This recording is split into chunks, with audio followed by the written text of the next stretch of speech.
All right, everybody. Hopefully we are live now. I believe we are. Thanks for attending.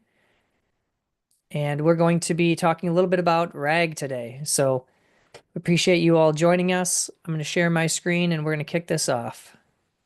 And if you are kind of funneling in, I made a mistake in not turning the chat on. I apologize for that. You can use the Q&A if you have questions. We're also live streaming on YouTube and on my X account and the Mastra X account. So if you have questions, you can just reply there as well, and we'll monitor those. And we will talk about RAG today. So let's go ahead and get started.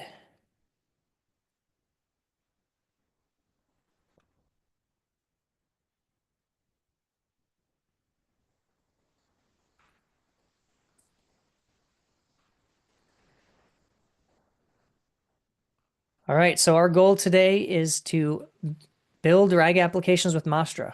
So we're going to learn a bunch about RAG. If you have questions, yes, this will be recorded. This will be on our YouTube channel almost immediately after, and we'll also send out a link to that once this session is over. If you can't find our channel on YouTube, it should just be Mastra.ai. So if you just go to youtube.com/@Mastra-AI, you should be able to find it. Should be something like that. If you go there. And this is what we're going to learn today. We're going to talk about some common RAG concepts. We're going to talk about chunking, embedding, models, retrieval, re-ranking. We'll talk a little bit about fine-tuning strategies and the use of synthetic data. And then we'll go through and talk about RAG and how it's used within Mastra. So we'll learn a little bit about the high-level concepts and then actually dig into practical applications using Mastra. So whether you've used Mastra or not, you hopefully will get something from this. So talking about who we are. So with me, I have Nick. He's one of the founding engineers of Mastra. He was previously, I guess, Nick, are you able to see my screen? Yeah, I can see it. Is Okay. performance issues? I'm seeing someone in the Q&A say that they're having issues. I guess if you are having issues seeing the screen, please raise your hand. And we'll know if it's just one person. Right now, it looks like it's just one person that's not able to see the screen for whatever reason. Rajath, I'm not sure why you're not able to see it. Seems like everyone else can. Oh, Oh, maybe a few others. oh. Interesting. Okay, well, this seems like maybe a Zoom issue, but let me try resharing.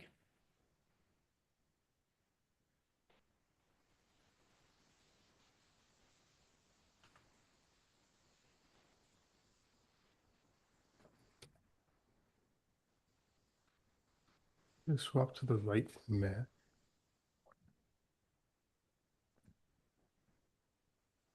Interesting. All right, well, let's try just try this again. I don't know why you weren't able to see, some people weren't able to see it when some were, but we'll try. All we can do is try again. So raise your hand now, please, if you cannot see my screen. Huh, Hmm. that is interesting. Let me try sharing my whole desktop once and just see if that'll do it. Okay, we're going to try this. We're having some fun and having some technical issues, which is great. But we do want to learn about RAG. So if you cannot see my screen now, raise your hand. Could be an OS sharing permissions issue, as Yeah, someone's asked.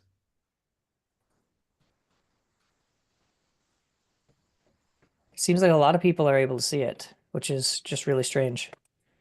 Hey, Nick, can you go to like YouTube and just see if we're on the YouTube channel and if it's displaying live, if you can see it? Yeah, let me double check right now. Yeah. So we're going to go ahead and keep going. We're going to check, if you for some reason are not able to see it in this meeting, we can send you to the live stream hopefully, and you should be able to see it there, either on our company X account or the Mastra YouTube account. But I'll go ahead and get going. So he was previously a software engineer at Netlify. He's pretty excited about RAG. He's kind of a he's we like to say Nick is our wrangler of RAG, our emissary of evals, as those are the two big things he really works on. We also sometimes say he's the Sultan of support because he dives in and helps so many customers out in our Discord. So many names, but RAG is the hat he is wearing today. And myself, I'm a founder of Mastra, Chief Product Officer. Formerly, I was an Eng and product at Gatsby and Netlify. I built a service called AudioFeed. I've been doing open source stuff for a long time, but feel free to connect with me on Twitter or LinkedIn. So let's talk a little bit about RAG. So this is kind of a rough diagram of how RAG works. Essentially, you kind of have two tracks that, you have like the knowledge base if on the bottom here, where you're basically taking some kind of data that's most likely proprietary data to you or your company. You're doing some chunking and then embedding those using an embedding model and storing it in some kind of vector database. Then, when you get input from a user, you're embedding that user input. You're doing a retrieval on that vector database, and then you're passing in the relevant chunks or the relevant information to an LLM to then get output. So that's kind of the rough, really simple explanation of how RAG works. Obviously, there's a lot of detail that goes into each of those things, choosing embedding models, what vector DBs, how to do retrieval, potentially re-ranking. But high level, that's this kind of simplified overview of what a retrieval with RAG is. So RAG is essentially an AI architecture that combines information retrieval with generative models. So you can get better accuracy, right? It's about getting the right data into the LLM calls. So it's for retrieving external documents or data at the time the user's querying for something. And it helps us get around kind of context window limitations. It also it's more than that. I know a lot of people think that with larger context window, maybe RAG is dead. This isn't necessarily true because there's times where you maybe don't want to pass tons of context into the context window, or you have enough information where even large context windows start to run out. And for those, it looks like maybe it was a mobile issue. If you join, this some person that joined on their laptop, it was fine. So thank you for that. Um, so it looks like most people are able to see it now.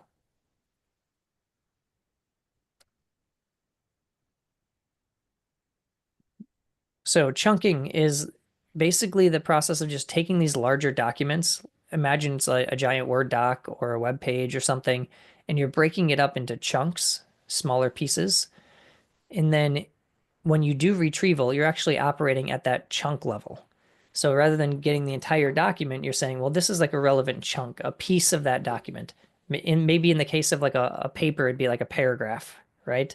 Like this paragraph is relevant to the user's query. So then, but this does mean that how you decide to chunk your documents is important. And there's some people that think, when you're dealing with RAG, like depending on how you chunk, that's like almost like your chunking strategy is like your proprietary information for if your RAG results are going to be good or not. So chunking can be very important. I've heard a lot of our customers talk about how they've spent a lot of time trying out different chunking strategies and then down the line, the retrieval improves because of it. And so some just basic best practices, you kind of want to balance chunk size. If you're too large, your chunks are going to have too much unrelated information. And so you're getting a whole bunch of extra stuff when you're doing your retrieval. But if it's too small, you don't have enough context to really answer the question. So retrieval is a little bit less useful. So you really need to think through like what kind of data are you pulling in and build chunk sizes around, what's kind of semantically meaningful. So if in the case of, you know, like a large paper, it might be paragraphs, it might be sections or chapters. Chapters are probably too long, but depending on how much information's there. So you do have to kind of play around with that depending on the types of information. And then you do want to, store additional metadata with each chunk, maybe like what web page did this come from, or what, who's the author, or any other types of metadata you might store with that, or you might want to also retrieve when you get that chunk. And then you can overlap chunks or retrieve neighboring chunks, which is a common strategy. So it's like you don't just retrieve the one chunk, you retrieve the chunks around it, so you generate a little bit more context. there are a bunch of embedding models. So these are essentially just ML models that convert text into a numerical vector or a representation that tries to capture the semantic meaning of, words, sentences, or documents. The idea here, so if I search for puppy, I should probably also retrieve chunks that use the word dog, right? They're semantically pretty similar, even though they're not, the keyword is not exactly the same. And this kind of allows for that semantic retrieval. And there's a whole bunch of different embedding models. There's a question around potential like local embedding models. I think we used in Mastra, we ship with Fast Embed. I don't know that it's necessarily the best one. It's just one of the smallest ones that's like pretty good to get started with. So there are some local models, and Nick, you probably have more context on some of those other ones. We do hear a lot of people just using OpenAI's embedding models. We hear a lot of people that eventually try to use Cohere and have seen slightly better results with that, but it does depend on what you're trying to do. And then retrieval techniques is, just another thing with RAG is people think of RAG and they think it has to be a vector database. And that's what we're talking about mostly today, but sometimes just keyword-based retrieval is still just useful. Or sometimes you need a mixture, a hybrid approach. So it doesn't have to just be a vector database and a semantic search. RAG just means retrieval augmented generation. So whatever you do to do the retrieval part, and then you pass that context into the LLM, that's RAG. Now, the most common use case or the thing that most people talk about when they think of RAG is, vector retrieval, but it doesn't have to be. So, there's a kind of exact keyword-based retrieval, there's semantic search, and there's hybrid search, which is maybe you use a mixture of both to get the best results. And then after you've actually retrieved the chunks, you often want to go through this re-ranking process.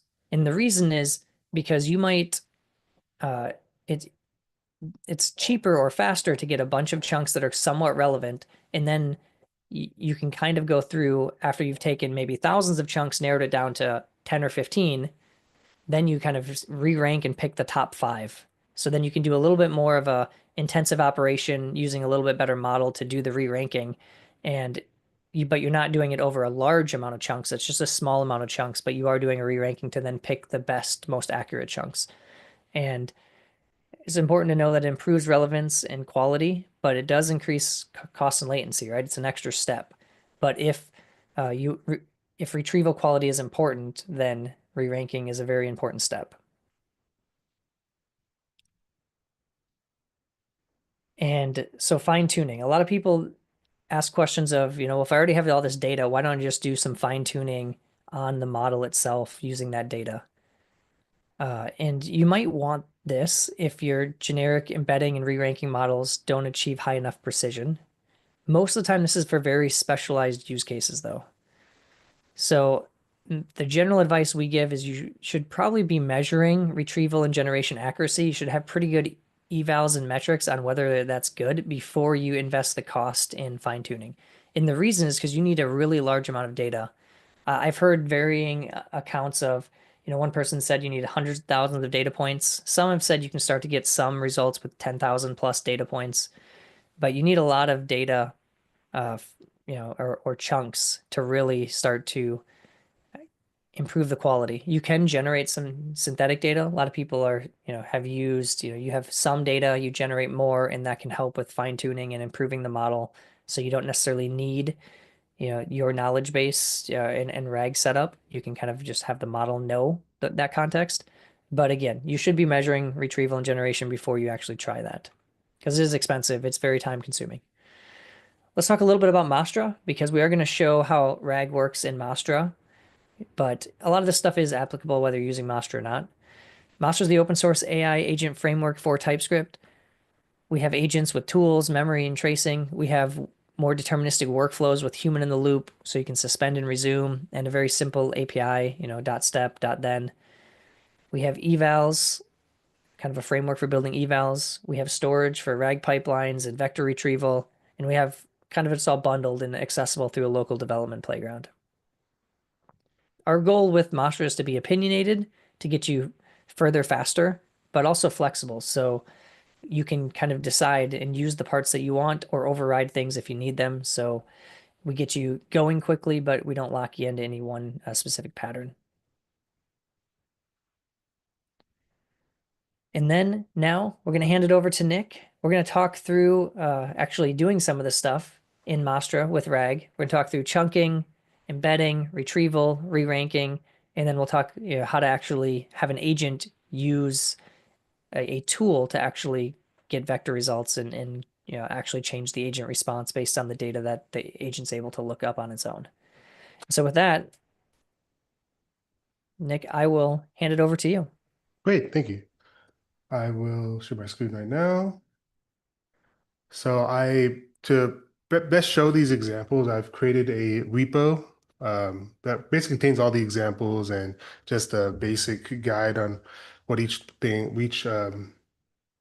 little step does. And we can share this with you after the workshop.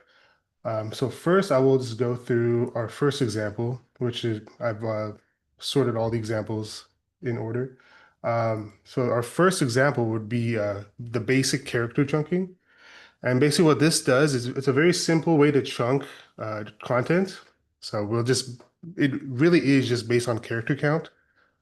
So what this chunking will do is take that string and in 20 characters, it'll split the chunks based on 20 characters. Now, this is a good way to, just to show how to chunk your document. And I can show you that in action right now. Let me make this smaller. Oh, see, that's a little too small. This, cool. So now I'm gonna just run this script and just show you how it exactly outputs. So now you can see here, it takes this document and it splits it based on that character count. So our original document was, this is a simple text document that will be split into chunks based on character count. And we split that into, we have a hard limit of 20 characters. So it'll split based on 20 characters for each. And then once it splits on the 20 characters, it'll make a new chunk. And then we see the end of the chunk that we get this array of chunks from our output. Now, this is a good way to do chunks when you're starting out, but it kind of does lose some logical grouping. It's very brute force. So it's hard to, if you want to have like some logical flow for your chunks, you probably want to consider some other strategies, which we shall show in the next one. But this is recursive chunking. Now, recursive chunking will respect like certain logical groups like code structure or document structure. Now, for this example, we have two functions right now. And based on how you chunk it, these will be split into two separate chunks. So like this, each function will be a separate chunk. And I can show you that as well. So let me know if you want me to make this bigger. Actually, I'll make this bigger right now so you can easily see it and I'll move that. Yeah, maybe a few clicks of zoom, please. Okay, yeah, let me do that. Whoops. It's a One, little too one, much. one more than you're comfortable with. Okay, Always the rule of thumb. I'll make that a little bigger. Cool. And I shall run this. So let me make this smaller too so you can easily see it. All right. All right. Oh, this looks good. Now, if I run this example, as you can see, it's split into two code chunks, and one is one function of the process data, and the other one is the transform. Now, the way our recursive chunking works is that it will take a size and it will ensure that um, the data that fits within that size is properly in the same uh, logical chunk. So like as you can see, the function, it keeps everything in the function together, and thus you have two separate chunks that fully have all the data you need, all the context you need for that code. Um, Let me move on to the next one. So we also have JSON chunking. So very similar premise where we have this JSON document and you want to chunk this data, but you also want to know exactly how the tree flows. So you want to see, oh, I have a config object, and you have an API object and a features object inside there. But you want to make sure that you still understand the structure of the JSON object after you chunk it.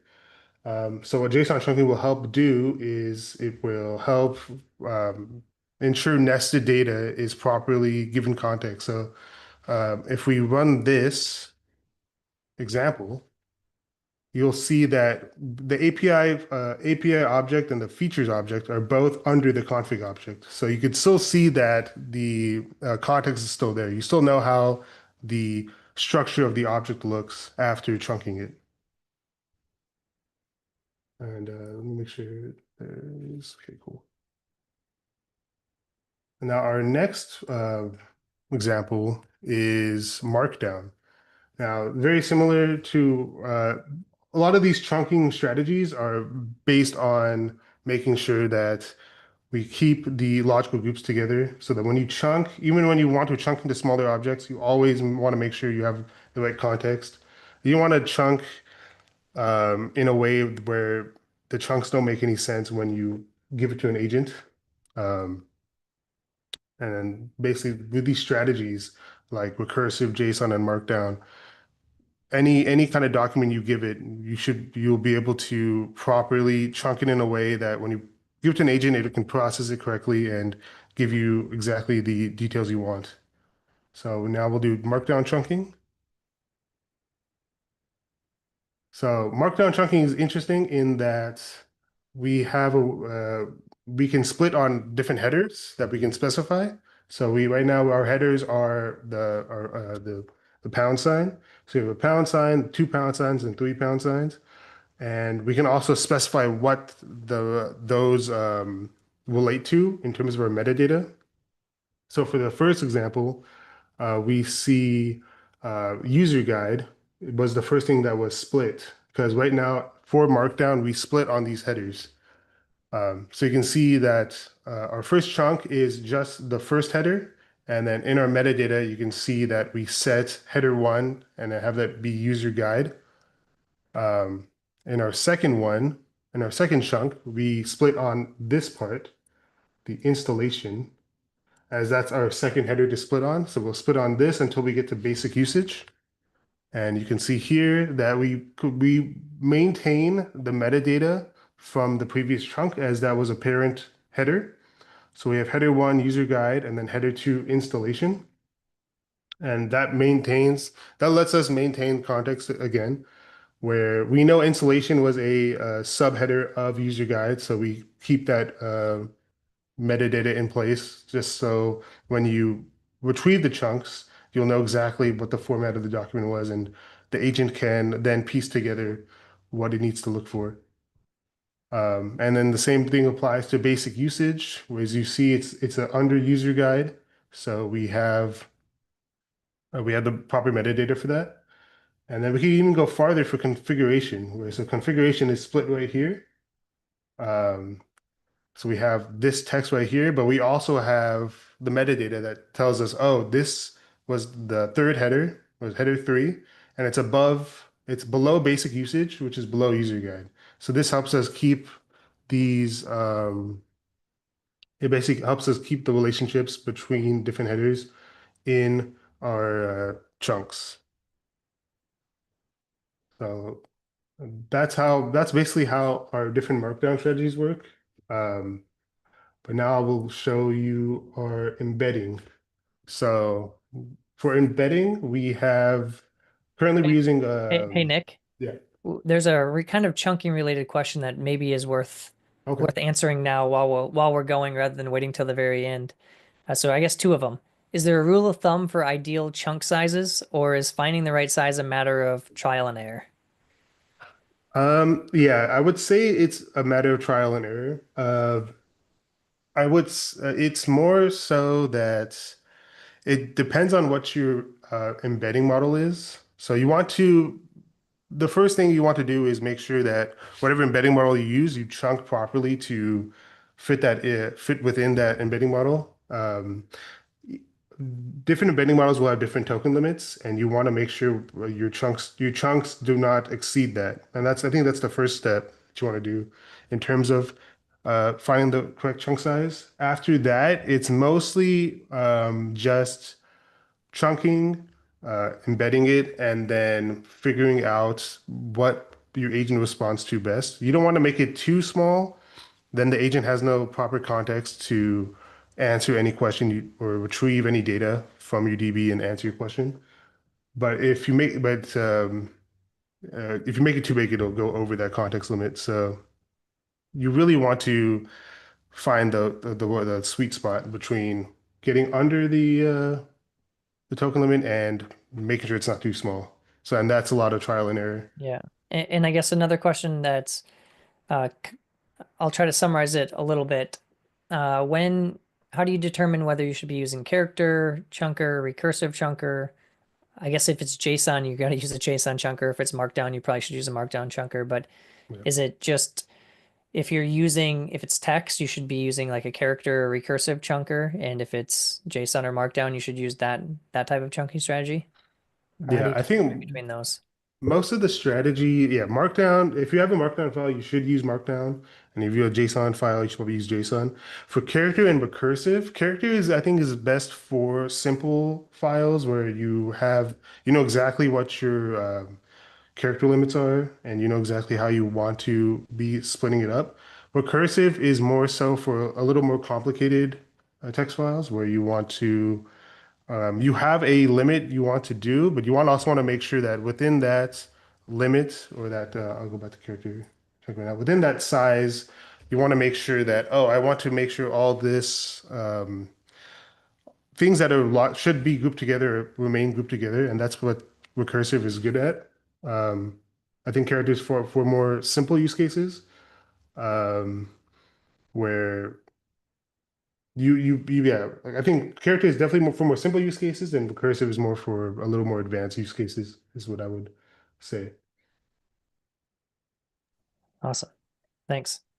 And I see someone, if you are raising your hand, please drop a note or a question in the Q&A section. At the end, we might have some time for people if you want to raise your hand and come on and ask a question. We might have some time for that. But we'll save those types of questions for the very end. Go a little larger. All right, so I shall move on to embedding. So in this example, I'm using the same text. So we're going to be embedding the same text and just trying out different embedding models. So currently I'm using OpenAI and Cohere. So for the first one, we have the OpenAI text embedding 3 small. Um, then we have OpenAI's text embedding 3 large. And then we have some Cohere models like Embed English V3. And so we can do this with both simple text and with like batch embedding. So we can batch embedding a multiple text in an array. So I'll show you what that looks like right now.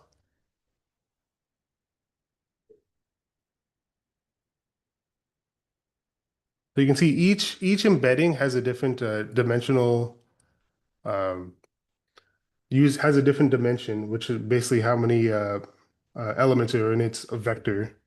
And so you can see like each different um, OpenAI model has different trade-offs. So text embedding 3 small is the fastest, and it has the smallest amount of dimensions. Um, so it's good to use for when you're trying to just to begin embedding and start using it. And it's still good as a way to, if, as a model to use just in general. Um, OpenAI text embedding 3 large has the best quality, has the largest amount of dimensions. But it does take some time if you're trying to use it to embed certain documents. It will take longer because of the larger embedding size. Um, and then we have models like Cohere's Embed English support, which has multilingual support. That one is the smallest out of the 3, has the smallest one of dimensions. Um, and then you can also see here that using OpenAI, we can also embed make many embeddings at once based on our uh, list of text. If anyone has any questions? Okay. Um, so now I'm going to move on to vector upserting. So let me make this better. Okay. So we're over here. Actually, I'll show that later. So in for vector upserting, we can take these documents we created. So this one is a markdown document, and we have actually several markdown documents. We have this one, and then we store this is the basic vector database guide, and then we have some metadata, as in like the source, the type of documentation it is, and then the section. And then we have a search implementation guide. And then we have, again, the source, documentation, implementation of for its metadata. And then we can take these documents and we can create a M document instance and then chunk it. So we take these documents, put into an M document, which is our Mastra's it's our document object. And then we can chunk it using the markdown strategy. And then once we get once we chunk these documents, we can get those chunks, we can embed it, and the embedding model we're going to be using is text embedding 3 small. And then we can take our vector DB instance, which I shall show you right here. We instantiate a vector DB PG vector. That's what we're using for this example. In our Mastra instance under vectors, and we can create the vector and um, create the index called search examples under using dimension 1536. Then we can upsert all these examples, upsert all these chunks, and then include the metadata and the text. And I can show you that in action right now. Whoops.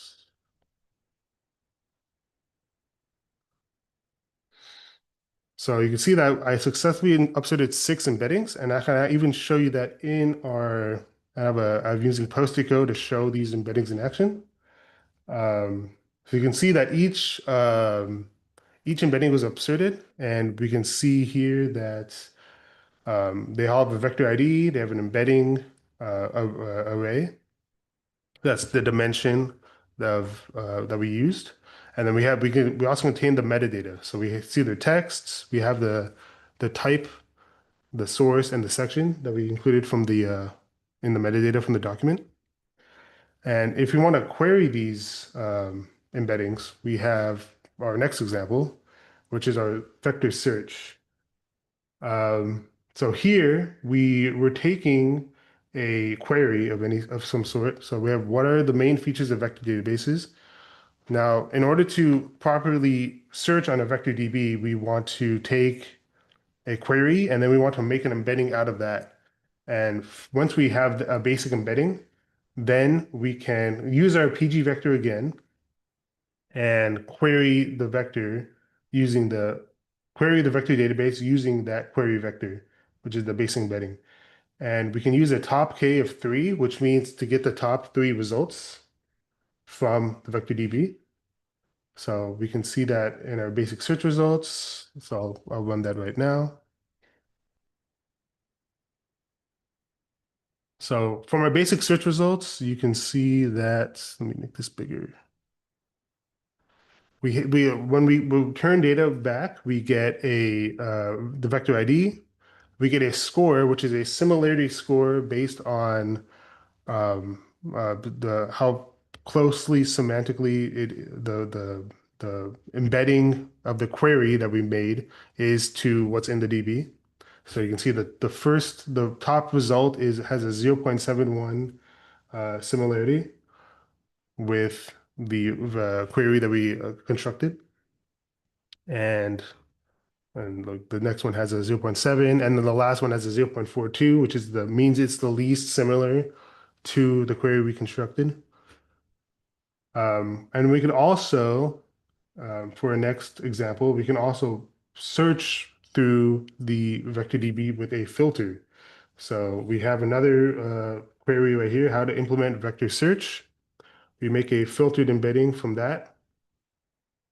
Then we query the vector DB again, but this time we have a filter where we want to check that we want to check for embeddings that have a metadata of section implementation. So as we can see right here, we get some filtered results right here. We get the top three results, and each one of these have a section implementation metadata that we can use that is used to help query and filter on that data. And let me see some. Okay, And we do have a few questions. yeah. Okay. If you want to answer any, do we want to Yeah. answer that right now? Yeah, let's answer a couple and then we can keep going. So, can you combine different chunking methods, markdown for certain sources, recursive for others in the same knowledge base? Yes. So you can definitely use different chunking methods depending on your documents. So like believe I have a actually I can show you a different example right now where we take different documents such as let's move this a little over. Like we have we can put a JSON file and Markdown files together into one vector DB and then chunk them with different strategies and then use our um, then we can query on those embeddings once we embed them. So like right here I have a script to upsert these documents. So I have a bunch of markdown files. I can read the files. I can create documents out of them. I can chunk them and then also take a JSON configuration and also chunk that, make a document from that and chunk it. And then all of these chunks can then be embedded into my vector DB, embedded and upserted. So you can definitely use multiple embedding model, def use multiple chunking strategies to get all your data. So you can have a bunch of different data types into your vector DB. All right. If we upsert without deleting a previous index, what is the keying strategy to make sure we both update, insert, but also delete chunks that are no longer present? So right now you can upsert. Let me update insert. So we do have actual we have functions on our store vector DB adapters that lets you overwrite or delete certain embeddings that are no longer present. So if you want to upsert data and you decide later that you want to if you want to update a certain vector at a certain ID. So like you have a certain embedding that you want to replace, or you have an embedding you want to delete, then you can do that by providing the vector ID and then providing whatever data you want in order to update that certain vector, or you can just provide the vector ID and then you can delete it from your vector DB. All right, two more. If and I'm not exactly sure what the person means by this question. So please provide more context if this does if we don't answer it. Is there any agentic flow we can use to analyze a document and determine the chunking? So I'm assuming they're asking, is there a way to determine what the best chunking strategy is? I don't know if that, you could probably ask ChatGPT to give what would be best for this document. Maybe it would give you some opinions, but I don't know if there's like a tool that says, oh, this based on this document, there's this type of chunking strategy would be the best. I think it does vary on the content type of the document, and then of course you may have to try slightly different chunking sizes, but also depends on the embedding model. Anything else that you'd add there, Nick? I think if you use Mastra, you can also maybe create an agent that you can give it a document and say, or you could describe a document to it and have it give you, like the chunking strategy and the size you want to give it. And then it'll give those parameters, and then you can use those to chunk it. That's a possibility if that's what you're trying to do. But Yeah. Yeah, yeah, your mileage may vary. I don't know miles may if vary. we've really tested that, but in theory you could do it. I Yeah. think, it might work. For PG vector, do you always recommend keeping embeddings in a separate table, or are there instances where placing embeddings in a column in the same table as the source data makes sense?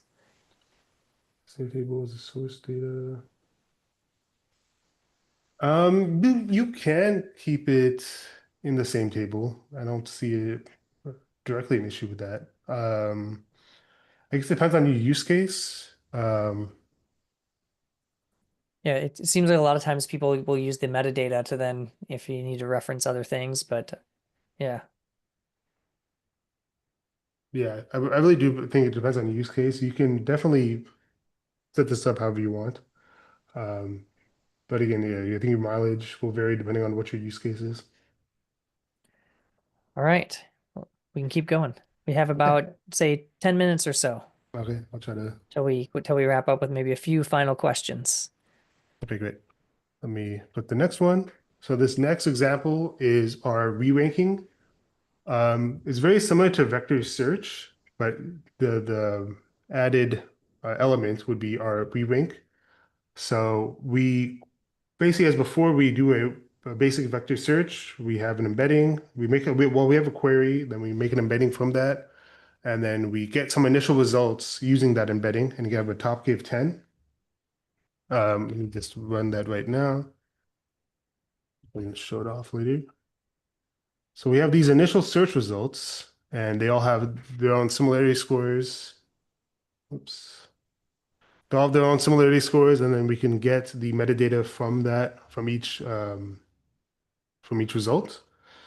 But if you want to take these results and you decide, I want to further refine these results and see what further improvements I can make to this, then you can use re-ranking. Now, re-ranking helps to take these initial results, and then you can take the initial results, take the query, provide a re-ranking model, and you can basically run your re-ranking through this um, these results again, and it will provide you it'll basically take the existing results that you have, and it will compare to your query and try to see if there's any other further refinements to be made. And we can see here that it'll re-rank based on a couple of different things. It'll re-rank based on the semantic similarity. So it'll check um, how alike the text is from your query. It'll do a vector similarity, so see how similar the vectors are, and then it'll do a position similarity. So where it was the initial result in your list of results, and it'll base it and it'll take those three different calculations, and it will figure out what the new updated score should be. So as you see here, we have the initial re-ranked result was 0.61, but after taking all of this other details into consideration, it will provide a new value of 0.59. Um, and it does that for every single initial result. So it'll just calculate these new similarities and figure out the new similarity score based on that. And that will help re-rank your results based on what it calculates. And you don't have to re-rank with just Cohere. This is just for this example, but you can re-rank with any re-rank model. And you can also re-rank with we also have internal Mastra re-ranking, which like you just provide a like a model, and then you can just use that to re-rank it. The reason the cohere is used in this example is that this is a special re-ranking model that's specifically for re-ranking, but you can use a regular model to help do the re-ranking process.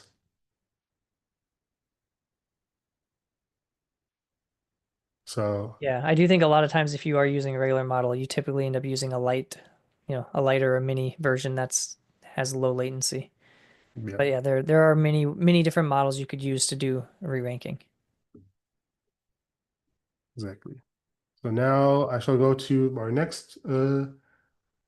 So I'm going to go to our next example, which is just how to use basic search in Mastra. So for that one, I shall show you just how our agents are set up to show this off. So here's our basic agent we'll show for the example. So this agent really just does a basic search of what's in RAG, of what's in our vector DB, and it'll use RAG to do so. So this is our basic agent, and then this is the tool it's going to use, a basic search tool. So it's just doing a simple vector search across all documents. So it'll get the vector store, it'll create an embedding from your query, and then do a simple search, um, and then return your results. So first get some, let me first set this up, and then we'll,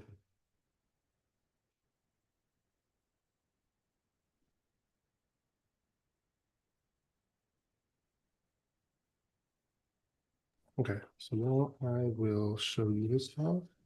And for those of you that maybe did join late, there will be a recording to this available on our YouTube account, and we are talking through RAG. So are you ready, Nick? Yep, I'm ready. All I just right. I was going to show it in the playground just to make it easy to see the results. Um, So for example, I can go to, now that I have this base agent and I have the playground loaded up, I can go to my basic agent. And first, before I do that, let me actually show you the documents we'll be using to ask queries. So right here, I have a couple of documents here. I have let's say a markdown file for logging. So I have a logging system guide that will just does an overview and goes through some code examples of how logging works. I have a document for error handling. So it goes over just an overview of error handling, and then there's certain code examples of how to use it. And then I have an authentication system guide that just goes over various different types of authentication, like OAuth 2, JWT, and then just provide some code examples. And then for the last one, we have the application settings JSON, which is just a JSON object that has different configuration settings. So we'll be using this to make some queries. Let's move this over here. So for example, our first one could be like, how do we implement GW authentication in our system?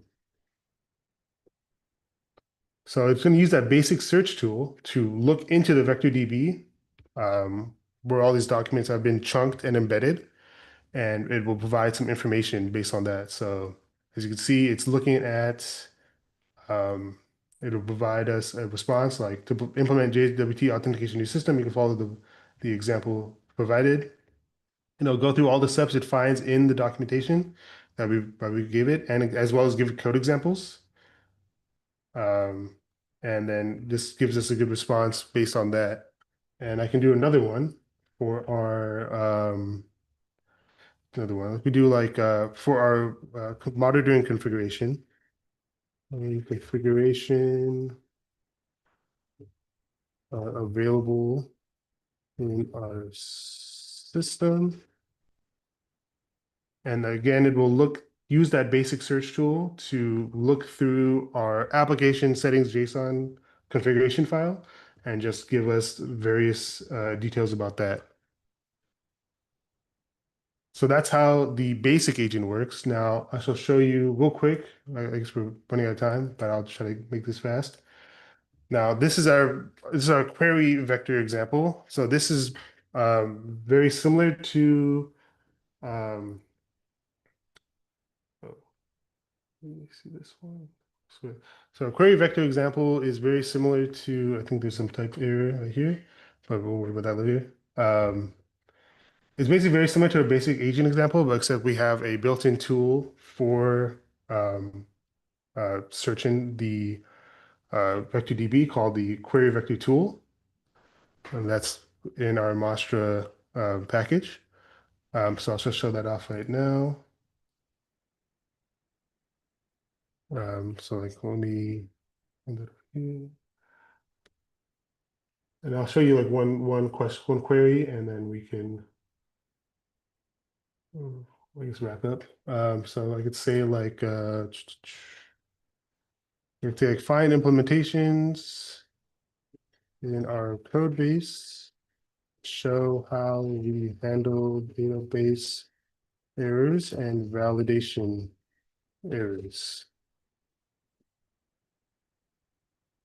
I was going to call the query vector tool and give us just it'll query the DB for error handling and it will return that information from the document and some code examples and just let us know the info we need.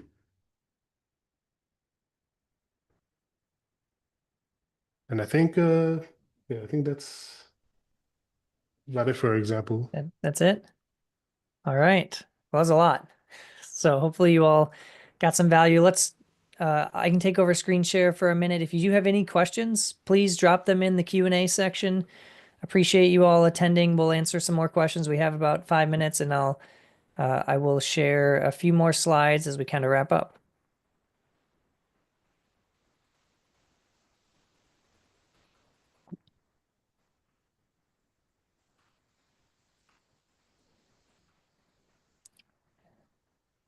Please make sure to give us a star on GitHub. Go at Mastra.ai/Mastra on GitHub.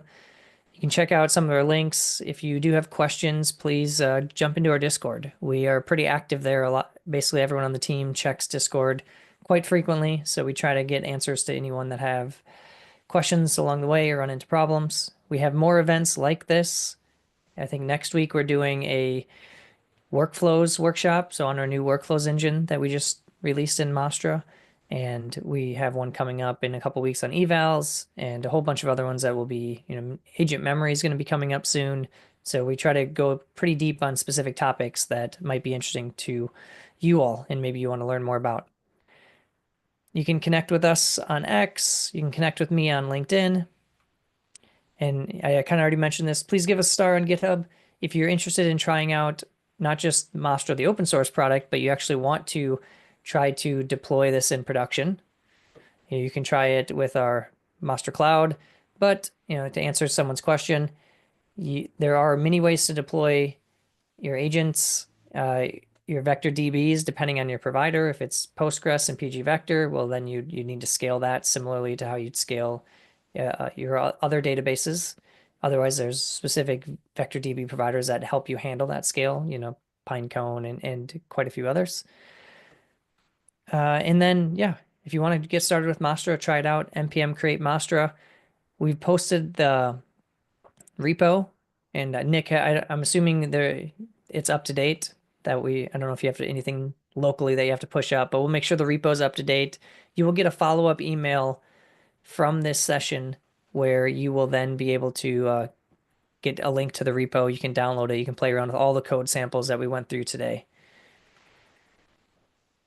All right, and what would be your suggested way to parse and chunk large, complex PDF? Does Mastra have anything built in? So, Nick, I don't know if you have an answer to this, but I know what I've seen a lot of people do, like PDF parsing in general is very hard, specifically if you have PDFs that aren't just straight text and they have things like tables that span multiple pages. It's really hard to get that context and to chunk things correctly. So there are some very good OCR models for doing PDF, parsing essentially. I think Mistral's is the highest ranked on like recent benchmarks. Mistral has an OCR model, but there's other types of models that can be used where you basically can pass in the PDF and it will do a better job of like retrieving that content. And then that content can then be chunked and stored in your database. So that's one strategy. Any other strategies, Nick, that you know of for parsing PDFs? I think that one is and really is it's probably one of the main challenges for PDFs is just that parsing. I think once you parse the PDF using an OCR model, then that's most of the difficulty. It's hard to parse, it's hard to chunk it directly. Like you will need to get the content first and then do it. So I think that's the best approach for it. And that's the approach most people take. is Yeah. parsing it first and then chunking it. And there are definitely some, depending on what your needs are, there are quite a few services that do some of this.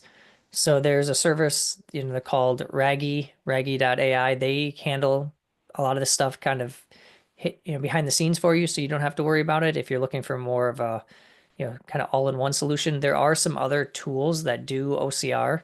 And so you can use those, pass PDFs to those tools. They'll return the content for you, then you can chunk it and embed it and store it in your vector DB.